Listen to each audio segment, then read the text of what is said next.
মহাকারণিক তথাগত বুদ্ধ ত্রিপিটক শাস্ত্রের অভিধর্মেয় গ্রন্থের অন্যতম বিভঙ্গে তথাগত বুদ্ধ 4 প্রকার পাটিসংবিদার কথা বলেছেন। আমরা প্রায় অনেকে শুনি, ধর্মদেশনায় বা লেখনীতে দেখতে পাই যে পাটিসংবিদা সহ অরহত্য মার্গ জ্ঞান লাভ করেন। এই পাটিসংবিদা আসলে কি? তথাগত বুদ্ধ এই বিভঙ্গ গ্রন্থে অভিধর্ম পিটকের সেখানে 4 প্রকারের পাটিসংবিদার কথা বলা হয়েছেন। একটি হচ্ছে অর্থ প্রতিসংবিদা, আরেকটা ধর্ম প্রতিসংবিদা, আরেকটা হচ্ছে নিরুক্তি প্রতিসংবিদা, আরেকটা হচ্ছে প্রতিভান প্রতিসংবিদা। অর্থ প্রতিসংবিদা কি, ধর্ম প্রতিসংবিদা কি, নিরুক্তি প্রতিসংবিদা কি এবং প্রতিভান প্রতিসংবিদা কি? অর্থ প্রতিসংবিদা, যিনি দুঃখ কি সেটা জানেন। দুঃখ কি? জন্ম দুঃখ, জরা দুঃখ, ব্যাধি দুঃখ, মরণ দুঃখ, অপ্রিয় সংযোগ দুঃখ, প্রিয় বিয়োগ দুঃখ, স্ফীত বস্তু অলাবদ্ধতা যাহা চাই তাহা না পাওয়ার দুঃখ, সংক্ষেপে পঞ্চ উপাদান স্কন্ধ দুঃখ। এই সম্পর্কে যিনি জানেন এটাকে বলা হয় অর্থ প্রতিসংবিদা। আমরা তো এই সম্পর্কে জানি, তাই না? এটা সবাই বুঝি, কিন্তু এই বুঝাটা হচ্ছে অনুভেদ জ্ঞানে দেখা। আমাদের পরম শ্রদ্ধেয় মহাপণ্ডিত, সে ভারতীয় অখিল ভারতীয় সংঘনায়ক আনন্দমিত্র মহস্তবীরের মহামঙ্গল গ্রন্থে তিনি 2 প্রকারের জ্ঞানের কথা বলেছেন। একটা হচ্ছে প্রতিভেদ জ্ঞান, আর একটা হচ্ছে অনুভেদ জ্ঞান। তো আমরা সাধারণত যেই চোখে দিয়ে যেটাকে আমরা জানি বলছি, এই অর্থ প্রতিসংবিদা এটি মূলত অনুভেদ জ্ঞানে দেখা। অর্থাৎ এটা আমরা দেখছি, কিছুক্ষণ উপলব্ধি করছি, কিছুক্ষণ পরে এটা আর থাকে না। তবে এই অনুভেদ জ্ঞান উপলব্ধি ছাড়া প্রতিভেদ জ্ঞানে প্রবেশ করতে কেউ পারে না। যেমন মহাকারণিক তথাগত বুদ্ধ তার সিদ্ধার্থ জন্মে তিনি 29 বছর বয়সে তিনি অনুভেদ জ্ঞানে 3টি দুঃখকে তিনি উপলব্ধি করেছিলেন। মানুষ কেন জরাগ্রস্ত হয়, অথবা কেন মানুষ বৃদ্ধ হয়, মানুষ কেন রোগাগ্রস্ত হয় অর্থাৎ ব্যাধিগ্রস্ত হয়, এবং মানুষ কেন মৃত্যুবরণ করে, এই বিষয়টা তার অন্তর্জগতের মধ্যে জাগ্রত হয়েছিল। কেন হয়, কেন হবে, এগুলো থেকে আমি মুক্তি লাভ করতে হবেই আমাকে। এই যে তার অন্তর্জগতের মধ্যে চেতনা, অনুভূতি, যে জ্ঞান, এটাকে বলা হয় অনুভেদ জ্ঞান। এই দুঃখটাকে তিনি উপলব্ধি করেছেন, যার কারণে তিনি তার ভোগ ঐশ্বর্য সব কিছু তিনি পরিত্যাগ করে গিয়েছেন। কালকেটা দেশনাতে আমি এই কথাটা বলেছি যে আমরা যদি কেউ মনে করি অর্থ, বৃত্ত, টাকা পয়সা, পুত্র কন্যা, স্বামী স্ত্রী এগুলো পাওয়ার জন্য ধর্ম করি, তাহলে এগুলো যার মধ্যে আছে তার তো ধর্ম করার দরকার নাই, কারণ এগুলো তো তার মধ্যে আছে।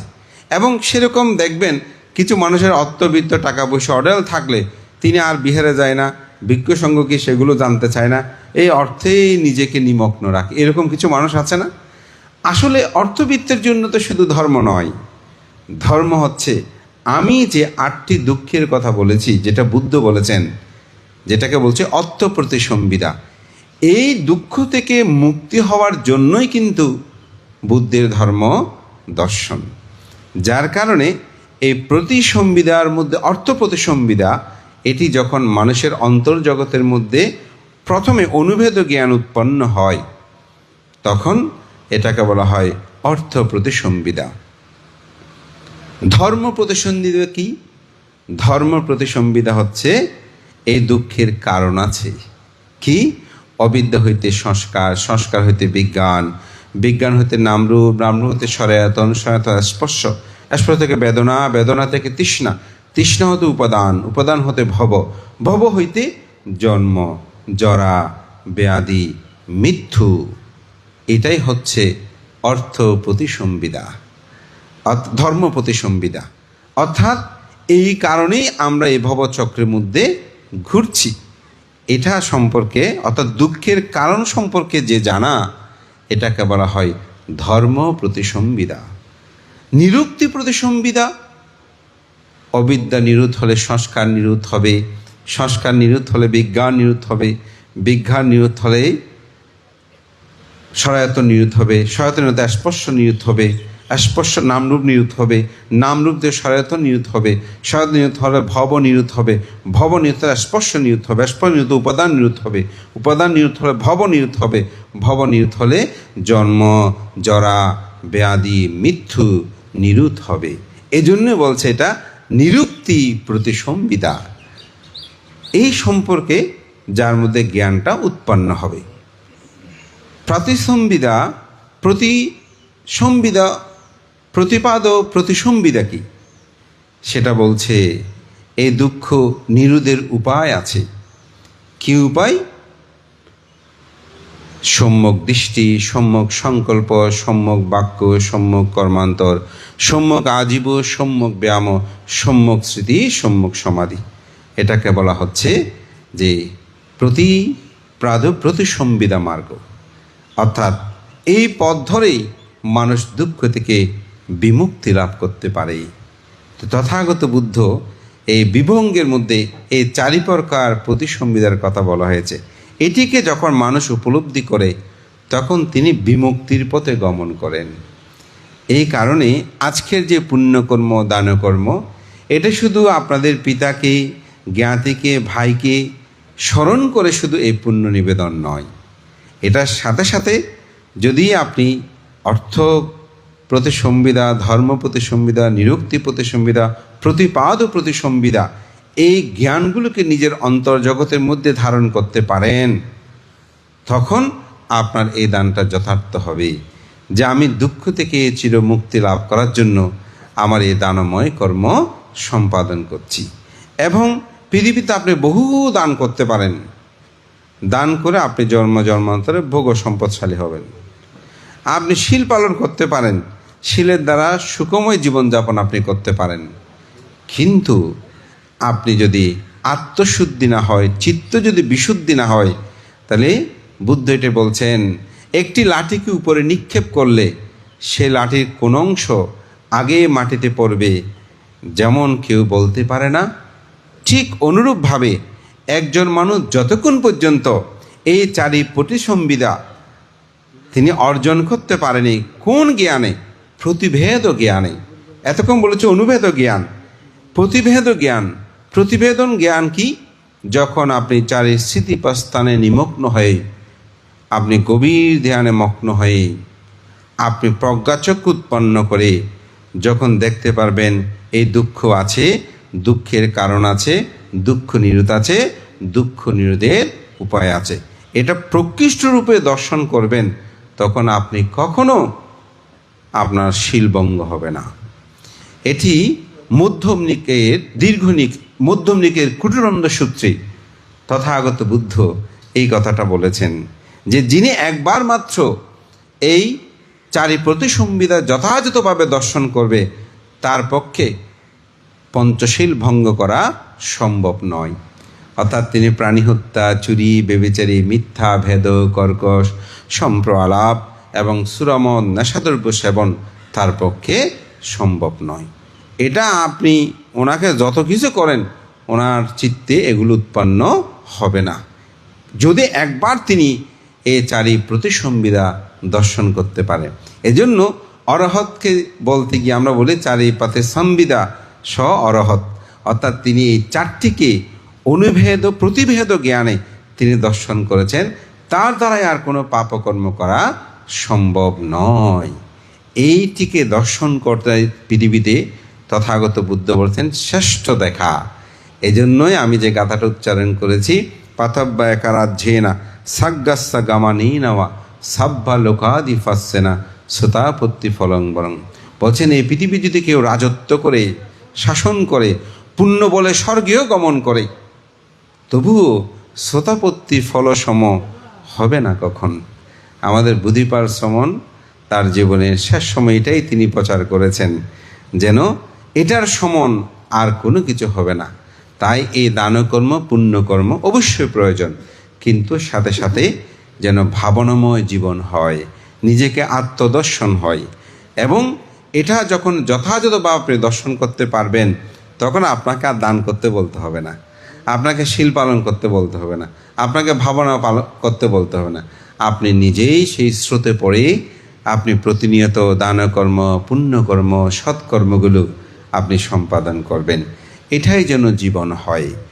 আমি বলবো যে বুদ্ধিপাল বিদর্শন শ্রমণ আমাদের জ্ঞাতে ছিলেন, আত্মীয় ছিলেন, এরকম বললে হবে না। তার আদর্শ আমাদের কিছু পালন করতে হবে। আমার শোনা কথা, আপনারা বিখ্যাত সে বিদর্শনাচার্য মনীন্দ্রজির আপনার নাম শুনেছেন তো। ওনার বাড়িতে যখন কেউ যেত, নিয়ম ছিল খুব ভোরবেলা উঠে যেতে হবে। অতিথি গেল অতিথি, আধা ঘন্টা হোক 1 ঘন্টা, পরিবারের সবাই একদম ছোট পর্যন্ত যারা হয়তো জ্ঞান আছে তাদেরকে ভাবনা করতে হবে। এবং মনীন্দ্রজি প্রয়াত হওয়ার পরেও তার ভ্রাতাবিন্দু সেরকম সাধক শ্রেষ্ঠ ছিলেন। তো এই আদর্শগুলো যখন একটি পরিবার রক্ষা করে, জ্ঞাতি স্বজন রক্ষা করে, তখন তাদের প্রকৃত ঐতিহ্য এটা রক্ষিত হয়। এটা চর্চার মাধ্যমে জিনিসটা হয়।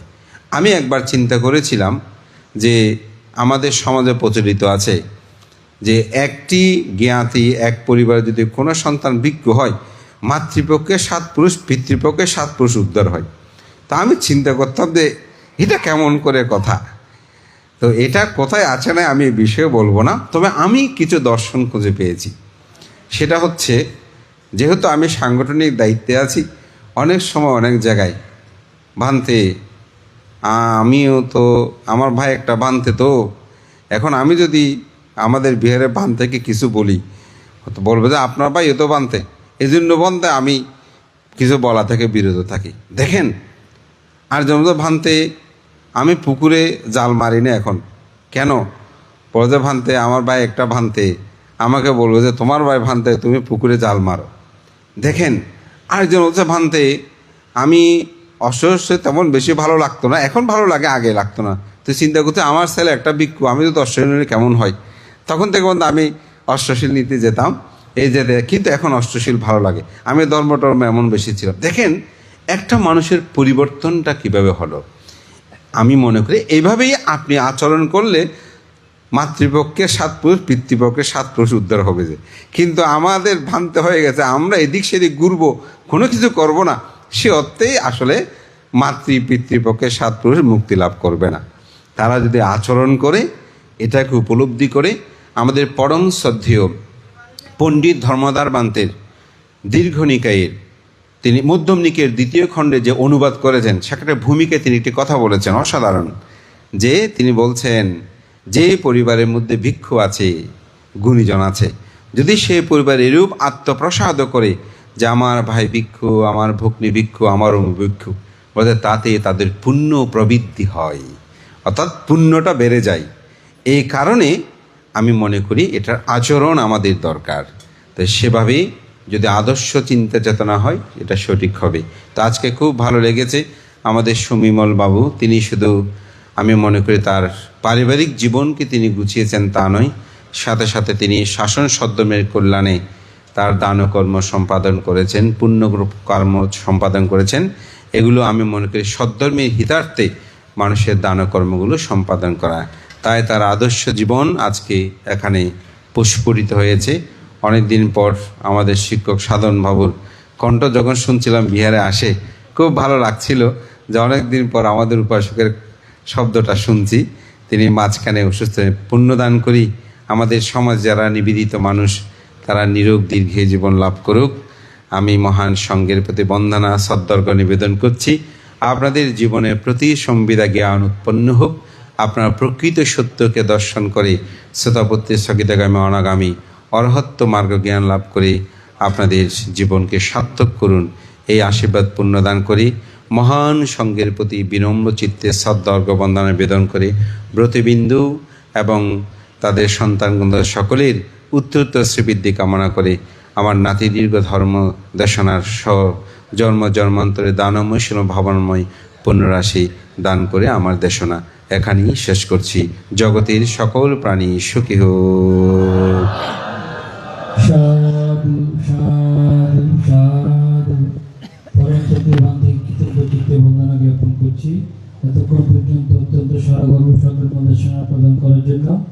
এবারে সদর্মদর্শনা প্রদান করবেন আজকের পূর্ণ অনুষ্ঠানের বিশেষ জ্ঞাতি সংঘরাজ ভিক্ষু মহামণ্ডলের সুযোগ্য সভাপতি মির্জাপুর গৌতম আশ্রম বিহারের সুযোগ্য বিহারাধ্যক্ষ পরম সত্যবন্ত শাসনানন্দ মহাদেব মহোদয়। আপনারা সবাই সাধুবাদ প্রদান করুন। মহামান্য সংঘরাজ, উপসংঘরাজ প্রমুখ প্রাজ্ঞ শাসন সদন নির্ধারক ও বাহক মহান পূজ্য ভিক্ষুর সঙ্গে উপস্থিত প্রাজ্ঞ দায়িত্বে উপাসক উপাসিকা, অনেক ভালো আলোর মধ্যে হয়েছে, আপনারা শ্রবণ করেছেন। এই পরিবারটা শ্রদ্ধা প্রবল, এটা আমরা আগে দেখেছি।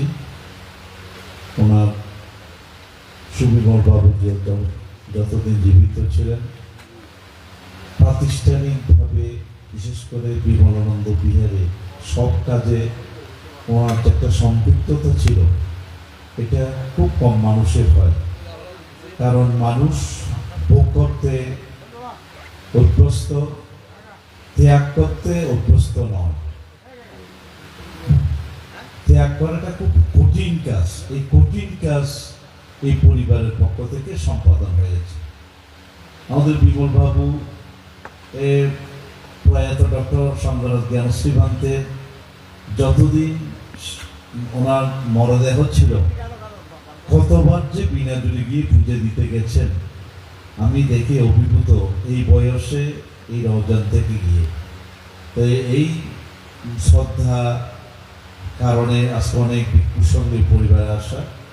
আমি সংঘরাজ ভিক্ষু মহামণ্ডলের পক্ষ থেকে এই পরিবারের উত্তরোত্তর উন্নতি, শ্রীবৃদ্ধি, সমৃদ্ধি কামনা করছি।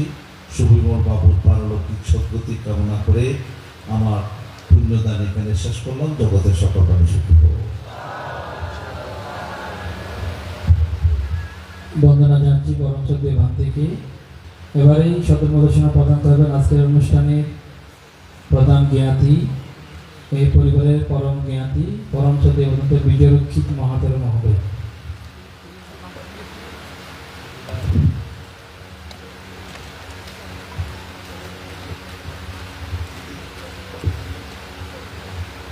রাউজান উপজেলাধীন ঐতিহ্যবাহী বিদর্শন চর্চা পরিবার বর্গ কর্তৃক অনুষ্ঠিত মহাপুণ্যানুষ্ঠানের বাংলাদেশ সংঘরাজ ভিক্ষু মহাসভার সর্বোচ্চ ধর্মীয় গুরু পরম শ্রদ্ধেয় সংঘরাজ মাধ্যমে শ্রীচরণ বন্দনা, উপস্থিত উপসংঘরাজ প্রমুখ পবিত্র ভূমিক্ষেত্র সম্মানিত ভিক্ষু সংঘ, শ্রদ্ধাবান সুখী সজ্জনগুরু,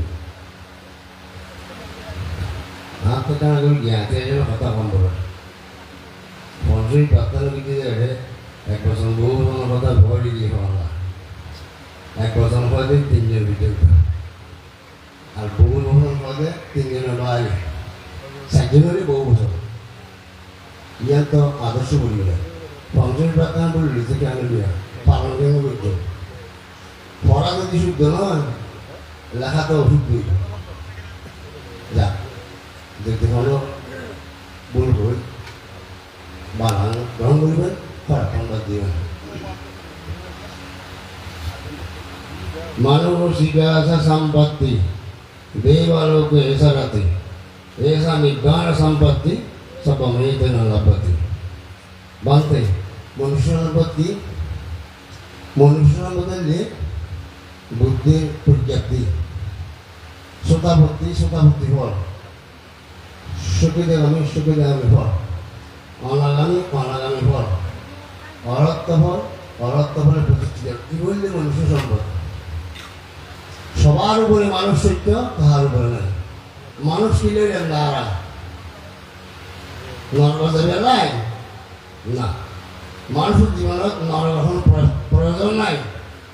মানুষ জীবন প্রয়োজন কি করতে দিকে যান নরবত খাড়া দেবে নরবত তৃতীয় প্রায়তে ওষুধ নিয়ে ইজারা দেবে নরবত আমার নরবত নয় জন্ম হই তখন আল্লাহ হতে জন্ম হোক যথাযথা কর্মই হোক ভালো বুদ্ধের ধর্ম কর্মবাদ কামা সাগমি কামা ইউনি কামা বাইদ কামা বন্ধু কামা বাড়িসারানো yang kamang gadi sami kanya nangba babang batasa dhaya doba visuniti tiagisu buku dukko nibbaan pransu yang gati bari ara baibun নজন আছে এখন মূর্তি মূর্তি আর 7জন আছে আর বড়ই মরি গিয়ে আর আছে 18 ভাই আছে ভাই মূর্তি 3 ভাই সব মূর্তি আছে 2 ভাই 2 ভাই লেখা লেখা মানে সিংহা আর গলির বলি গলির সমুদ্র বসে আছে তো সুতরাং আর ভাই বোনের মধ্যে ভাবে মরি না 7জন আছে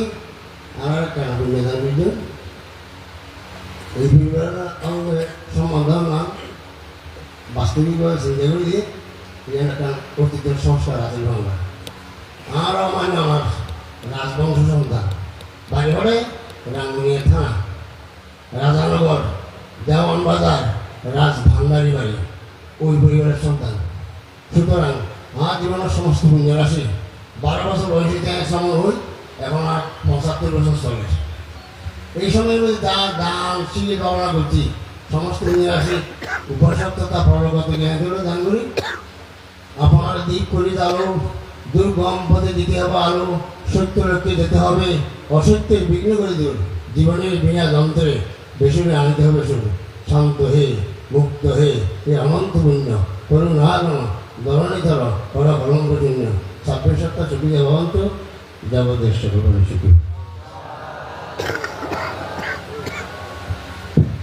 বন্দনা জানাচ্ছি পরমজিৎ দেবান থেকে এবারই আজকের পূর্ণ অনুষ্ঠানে সধর্ম দেশনা সহ উৎসর্গাদি সহ বাকি কর্ম সম্পাদন করার জন্য আমি বিনীত প্রার্থনা জানাচ্ছি আজকের পূর্ণ অনুষ্ঠানের সংঘ প্রধান তথা সভাপতি মহামান্য সংঘরাজ ভান্তে এখন সধর্ম দেশনা সহ উৎসর্গাদি কর্ম সম্পাদন করবেন আপনারা সকলে সাধুবাদ অনুমোদন করুন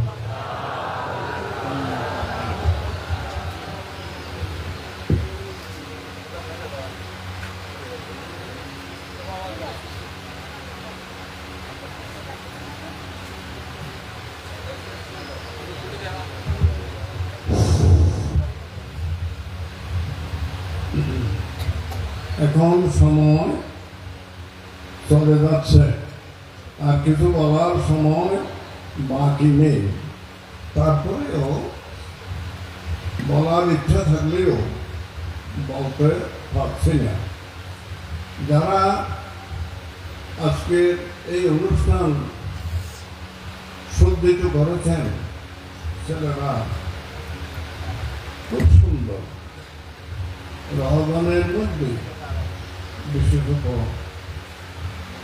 রহমানের ছেলেরা এত উন্নত সাজসজ্জার দিক দিয়ে খুব ভালো লাগে আনন্দ লাগে কথাবার্তা যদিও ব্যবসা হয় কিন্তু অনুষ্ঠানের সমকে সে এই যে ব্যবসা পয়সা হয়ে যায় তো যা হোক কিছু বলার নাই আমারও অনেক বয়স হয়ে বিগত কয়েকদিন পর্যন্ত প্রচণ্ড গরমে আমার যেই অবস্থা হয়েছিল ওই কথাগুলো যদি আমি কষ্ট করে বলি কেউ গ্রাহ্য হবে না বলবন্য হবে না সুতরাং বলার দরকার আর নেই সুপ্রিয় বলুয়া কিছু কর্ম কি হয়েছে না হয়েছে সেও জানে আমরাও জানি তার পরিবারের জানে কিন্তু তার বাবা ছিল একজন বিখ্যাত বৌদ্ধ দার্শনিক বৌদ্ধ পণ্ডিত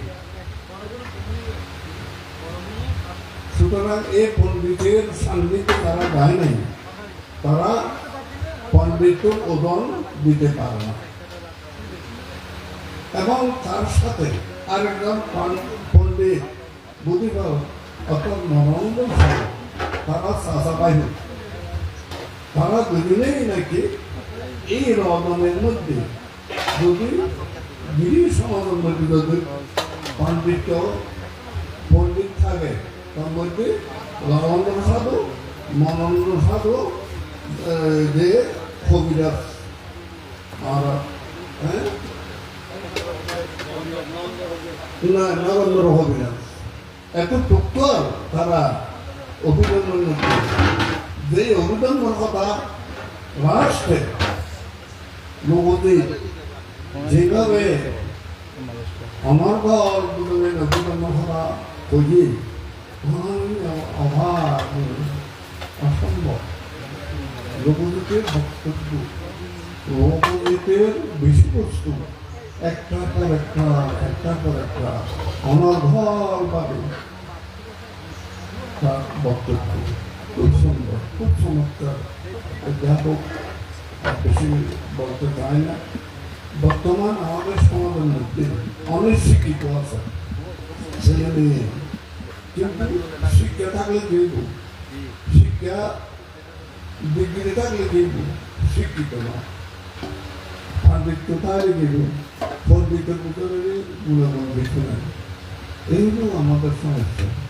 বিয়ের নাকি ধর্মমুখী নয়, বুঝলেন না? তো হাতে বিভিন্নভাবে আমাদের সমাজের মানুষের এখন বক্তব্য বিদ্যমান। তা আমি বলতে চাই আমাদের বিজ্ঞানীরা যেভাবে এক একটা উদ্বোধনী ভাষণ, স্বাগত ভাষণ এবং যে ভাষণ এক একটা পর একটা দেয়, এটা গুণের প্রধান। এটা হলো যাদের গুণ আছে তারা গুণের কথা বলতে পারে, যারা গুণের অভাব তারা কোনোদিন গুণের কথা করতে পারে। এই জন্য আমি বলতে চাই প্রত্যেকেই গুণবান ব্যক্তি, গুণবান উপাসিকা, গুণবান ভিক্ষু সংঘ, গুণবান দায়িকা, গুণবান উপাসিকা রূপে পরিণত হন। তাহলে আপনারা মানে অর্থাৎ সুখ পাইবেন। যে লোকগীতি যে কথাগুলো বলেছেন অভিনন্য কথা, এগুলি এক একটি কথা, এক একটি শব্দ মানে খুব উৎসাহ। অভিধর্ম শব্দের অর্থ কি? অভিধর্ম হচ্ছে শ্রেষ্ঠ ধর্ম। এই অভিধর্মের উপরে আর কোনো ধর্ম নাই। এই অভিধর্ম অত্যন্ত রসাল, অত্যন্ত সুন্দর। যারা ধর্মদর্শনা করছেন তারা ধর্মদর্শনা এক একটা এক এক পর্যায়ে খুব ভালো এবং দরকার আছে। সুতরাং প্রত্যেকের আমি মঙ্গল কামনা করি।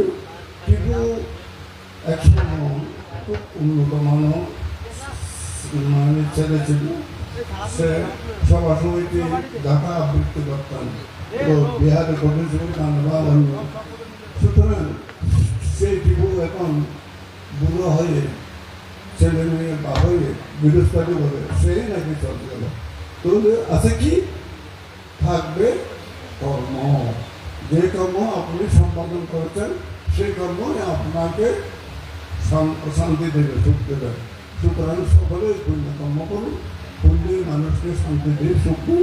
এই সুখের জন্য সকলে আজকে নিমন্ত্রিত হয়ে টিপুর উদ্দেশ্যে পুণ্যদান দেবেন, তার পরিবারের উদ্দেশ্যে পুণ্যদান দেবেন। আপনারা এই যে মার ভাত পেয়ে অন্তত একটা আনন্দ বর্জন করবেন, খুশি হবেন। এই খুশির মধ্যে আপনাদের পুণ্য এবং তাদের পুণ্য উৎপন্ন হবে। তো রাহুল করেছে সকলে সুশান্তি হোক এবং সকলে সুখদান হোক।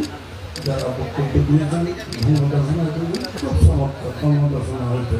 এক এক জন্য ধর্মদর্শনা এক এক পদ্ধতি, হ্যাঁ, সবার ধর্মদর্শনা এক পদ্ধতি না।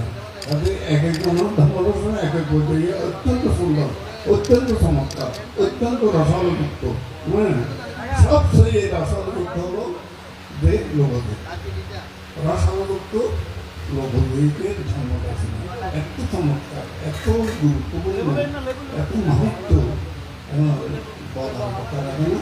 এটাও তাকেও সবাইকে আমার বিক্রয় সংঘকে মঙ্গল কামনা করে, আমার বিক্রয় সংঘ শুভতাও, আমার দিনের সংঘ শুভতাও শুধু এই প্রত্যাশা করে আপনারা তিনটা নাম কথা বলুন। তিনটা নাম আছে না নমো তাসা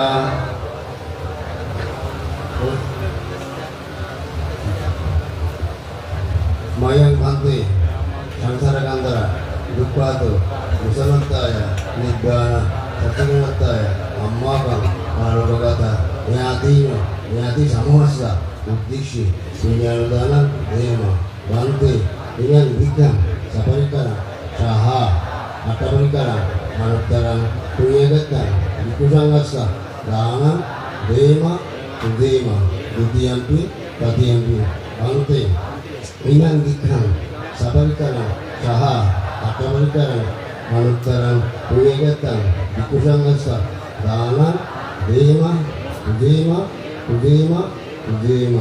punya idang punya ataparikara anagate lehibiku bhavaya pacayo tu dalam hubungan idang nyatinya tu cukup tahun tu ya tayo idang nyatinya tu cukup tahun tu ya tayo idang nyatinya tu cukup tahun tu ya tayo unami ida kamu wata tahanin bawa tapi ya wa itu binyang Pitang Ubogapati Utavani Mahabura Ariburanti Sagara Evam itu binya Pitang Ubogapati Ektavatasa Amin Sambadan Sambadan Sabi Diva Sabi Satta Sabi Naga Sabi Apa Sabi Pita Anamodanto Sabadambati Siddhiya Akasatasa Ummata Devanaga Mahudiya